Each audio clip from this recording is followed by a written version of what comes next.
Mickey और उनके साथी ने निर्देशों के अनुसार एलियन कीड़े की पूंछ नहीं काटी, बल्कि सीधे माँ कीड़े के पास पहुंच गए ताकि वह अपने पूरे झुंड को लेकर वापस गुफा में लौट जाए। माँ कीड़े को अपना इरादा समझाने के लिए 17 नंबर ने अनुवादक निकाला और उससे बात की, पर माँ कीड़ा झर गैस जैसी किसी चीज को समझ नहीं सकी। उसे बस इस बात की चिंता थी कि इंसानों ने उसके बच्चे को क्यों मार डाला। माँ कीड़े के सवाल पर 17 नंबर ने भी स्वीकार किया कि इंसानों ने ही उसके बच्चे को मारा। ये सुनते ही माँ कीड़ा बेहद गुस्से में आ गई। उसने इंसानों को चेतावनी दी कि अगर उसके दूसरे बच्चे को भी मारा गया तो वह पूरे कीड़े झुंड के साथ मिलकर इंसानों का सफाया कर दे। सभी कीड़े माँ के साथ मिलकर आसमान की ओर एक तेज और चीखती हुई आवाज निकालते हैं। इस आवाज की तीव्रता इतनी ज्यादा होती है कि इंसान दर्द में तड़प तड़प कर मर सकते हैं। इस दौरान आर्मी स्ट्रेटजिस्ट ने मिक्की को सुझाव दिया कि वे माँ कीड़े को मार दें, क्योंकि जहर से मारने के मुकाबले ये ज्यादा डरावना संदेश होगा। उधर खतरा भांपते ही कीड़े का झुंड बहुत बेचैन हो गया।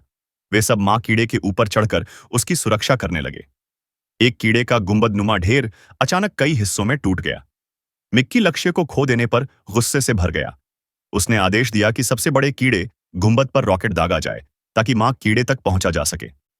जैसे ही सैनिक ट्रिगर दबाने ही वाला था, अफरा तफरी में 18 नंबर मिक्की के सामने कूद पड़ा। वह मिक्की को मारना चाहता था, उसे खत्म करना चाहता था। मिक्की ने उस पर कई गोलियां चलाईं, पर एक भी गोली 18 नंबर को नहीं लगी। 18 नंबर फुर्ती से मिक्की के पास पहुंच गया। इस बीच काली लड़की एलियन बेबी को लेकर 17 नंबर के पास पहुंच गई। माँ कीड़े ने जब अपने बच्चे को देखा तो तुरंत अपनी रक्षात्मक मुद्रा तोड़ दी और अपने बच्चे को गोद में भर लिया। सब लोग राहत महसूस कर ही रहे थे कि 18 नंबर की आवाज दूर से आई। यह वही वादा था जो उसने माँ कीड़े से किया था कि वह एक जीवन के बदले एक जीवन देगा। इस बार वह पूरी तरह से तैयार था, पर जैसे ही उसने आत्मघाती स्विच दबाने की कोशिश की, वह रुक गया, क्योंकि कौन नहीं डरता। 18 नंबर एक क्लोन था, पर था तो इंसान ही। आखिरी पल में उसने पीछे मुड़कर देखा। 17 नंबर और काली लड़की सुरक्षित थे। फिर बिना और सोचे उसने स्विच दबा दिया। 18 नंबर ने अपने प्राण देकर माँ कीड़े से किया वादा पूरा किया और कीड़ों ने भी अपना वादा निभाया। वे सब वापस लौट गए। 6 महीने बाद कमेटी ने नए नेता के चुनाव करवाए। काली लड़की जीत गई और नई नेता बनी। उसने पद संभालते ही पहला काम किया, मानव शरीर प्रिंटर को नष्ट करने का आदेश दिया और नष्ट करने का बटन